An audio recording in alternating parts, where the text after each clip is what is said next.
Shalom sahabat Grow, nama saya Vivi dan saat ini saya tinggal di Surabaya. Saya ingin bersaksi tentang bagaimana saya bisa masuk ke perkuliahan saya saat ini. Nah, jadi sebenarnya waktu SMA saya sudah berencana untuk kuliah di luar negeri, tapi masih belum yakin di mana, di negara apa. Sebenarnya saya sendiri pinginnya itu di Australia atau New Zealand. Nah, tapi waktu kelas 10 lihat-lihat di pameran pendidikan dan gitu-gitu tuh ya harganya untuk berkuliah di sana sangat mahal dan beasiswa yang diajukan itu nggak banyak. Jadi akhirnya mama bilang jangan kuliah di sana karena harganya ya sangat mahal itu, dan beasiswa dan lain-lainnya walaupun bekerja part time pun di sana tetap tidak cukup untuk menutup biaya hidup saya di sana. Jadi mama papa nggak bisa support kalau misalnya kamu sekolahnya di sana. Nah, kemudian di kelas 11 itu saya mulai ngincer Jepang, soalnya waktu itu diberi presentasi kalau di Jepang itu di Osaka, di Kyushu gitu biaya hidupnya bakal murah, nggak bakal semahal yang kita bayangin. Lalu biaya kuliahnya di sana juga murah, terus ada banyak sekali beasiswa yang ditawarkan, sehingga saya mulai kayak cari-cari sampai waktu itu sudah berhasil meyakinkan mama dan papa untuk Vivi supaya bisa sekolah di Jepang dan lain-lain, karena biayanya cukup murah, terus beasiswanya banyak. Nah, terus sampai waktu itu sudah sempet les bahasa Jepang selama kurang lebih 3 bulanan. Nah, tapi terus mama dikasih tahu dari mulai tanya teman-temannya, terus dia bilang enggak ya tuh di Jepang itu harganya mahal, biaya hidupnya loh di Jepang sampai 50 juta sebulan. Terus saya sekolahin anak saya itu keperluan sekolahnya itu sampai segini, harganya itu segini, nggak kayak yang dipresentasikan sama itu agen itu. Terus habis itu perlu foundation school lagi untuk sekolah bahasa, dan sekolah bahasanya itu harganya cukup mahal, nggak perhitungan kalau misalnya kuliahnya 4 tahun terus sekolah bahasanya 2 tahun lagi, jadinya kan 6 tahun, kan jadinya lama dan lain-lain. Nah, akhirnya terus mama bilang jangan di sana, itu di sana kuliahnya mahal loh, nggak kayak yang kamu pikirin. Terus habis itu kalau misalnya kamu mau part time, kamu harus bisa bahasa Jepang dulu, jadi setahun 2 tahun pertama kamu kemungkinan besar nggak bisa part time. Terus kalau misalnya tugas-tugas kuliahmu banyak, kamu juga nggak bisa part time, soalnya kamu terlalu harus fokus sama kuliahnya dulu. Nah, jadi akhirnya ya sudah mundur. Terus habis itu mama diceritain sama temennya lagi juga kalau anaknya itu dia sekolah di Taiwan, terus dapat beasiswa 50% 2 tahun. Habis itu di sana dia bisa kerja sampai mamanya nggak perlu bayarin lagi uang kuliahnya, nggak perlu bayarin biaya hidupnya, semua sudah jalan sendiri karena dia bisa part time kerja di sana. Dan harganya di sana kuliahnya kalau misalnya nggak dapat beasiswa pun harga kuliah di sana sama harga kuliah swasta di sini kurang lebih sama. Nah, terus mama mulai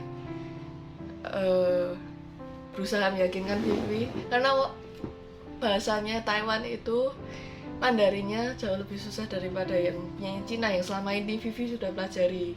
Vivi pelajari yang simplified, tapi yang di sana dipakai itu yang tradisional dan tulisannya jauh lebih rumit. Walaupun secara ngomong sama listening Vivi ngerti, tapi tulisannya Vivi nggak bisa baca.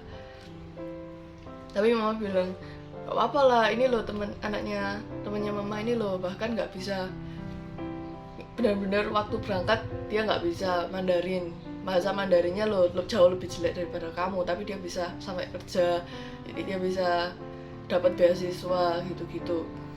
Oke, terus Vivi sambil berdoa, ngomong-ngomong pendaftarannya untuk NTU, universitas yang nomor satunya di Taiwan itu udah buka, dan sekarang ini udah mau tutup. Kamu nggak cepet-cepet nanti kamu kelewatan yang NTU ini.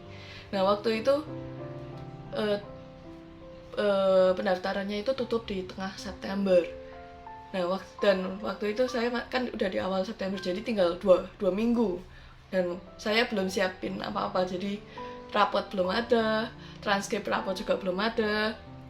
Terus dia minta paspor juga belum hidup, masih mati. Terus habis itu belum minta rekomendasi sekolah, belum minta surat rekomendasi dari guru, semuanya masih belum ada.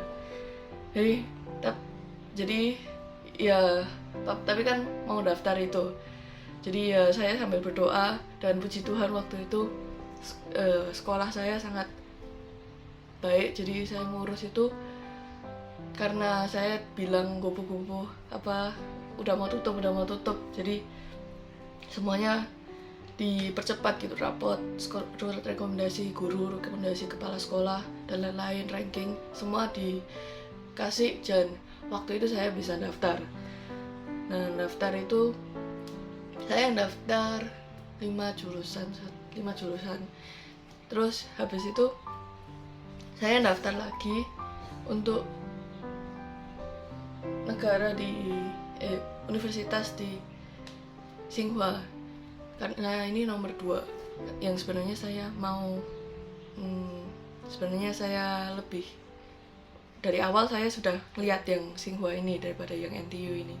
Nah saya daftar di Tsinghua itu di sekitar bulan November-Desember.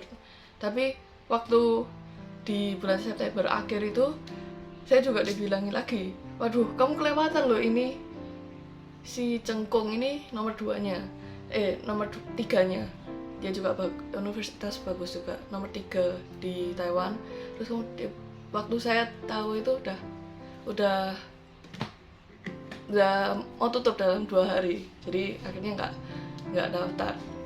Nah Tsinghua yang terakhir saya daftar itu Tsinghua, itu saya daftar juga 5. Yang pertama psikologi, terus ada teknik kimia, teknik material, terus ada satu lagi psikologi lagi, terus yang terakhir baru medical science. Nah habis itu saya daftar beberapa lagi swasta karena saya takut kayak misalnya nggak keterima ya. Tapi saya tetap berdoa sama Tuhan supaya paling nggak yang top 1, 2, 3-nya ini top 1 sama 2-nya ini bisa keterima, jurusan apapun saya terima.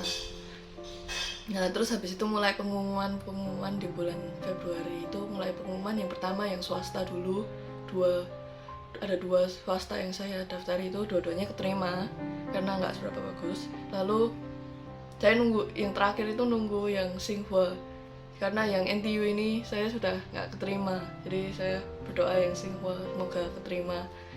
Dan puji Tuhan akhirnya keterima, dan keterimanya itu jurusan yang paling terakhir yang saya pilih. Sebenarnya saya nggak seberapa ngerti tentang jurusan ini, karena awalnya saya pikir cuman cari di Google sebentar, habis itu saya cari, ternyata bisa dibuat research dan masih berhubungan dengan kimia gitu ya. Jadi saya pilih itu, tapi akhirnya yang keterima yang itu, yang terakhir ini. Tapi karena saya sudah berdoa, janji sama Tuhan, apapun yang jurusan yang saya dapat di universitas ini saya terima Tuhan. Jadi akhirnya saya ambil, saya terima, dan puji Tuhan semuanya sudah berjalan dengan lancar, dan semua persiapan sampai sekarang lancar, walaupun ada beberapa agak telat karena saya nggak tahu, tapi semuanya berjalan lancar, dan semoga saja nanti bisa berangkat dengan selamat ya. Jadi buat kawan-kawan yang masih muda, walaupun mau kuliah seperti saya juga misalnya nggak ngerti mau jurusan apa, ya saya cuma bisa bilang banyak berdoa sama Tuhan, banyak bergumul. Karena waktu daftar pun saya juga nggak yakin untuk jurusan apa, pokoknya saya mau berhubungan dengan kimia gitu. Jadi tetap banyak berdoa sama Tuhan, kita berdoa sama Tuhan yang buka jalan buat kita. Jadi sekian kesaksian saya, semoga bisa menguatkan kalian semua, para penonton. Terima kasih.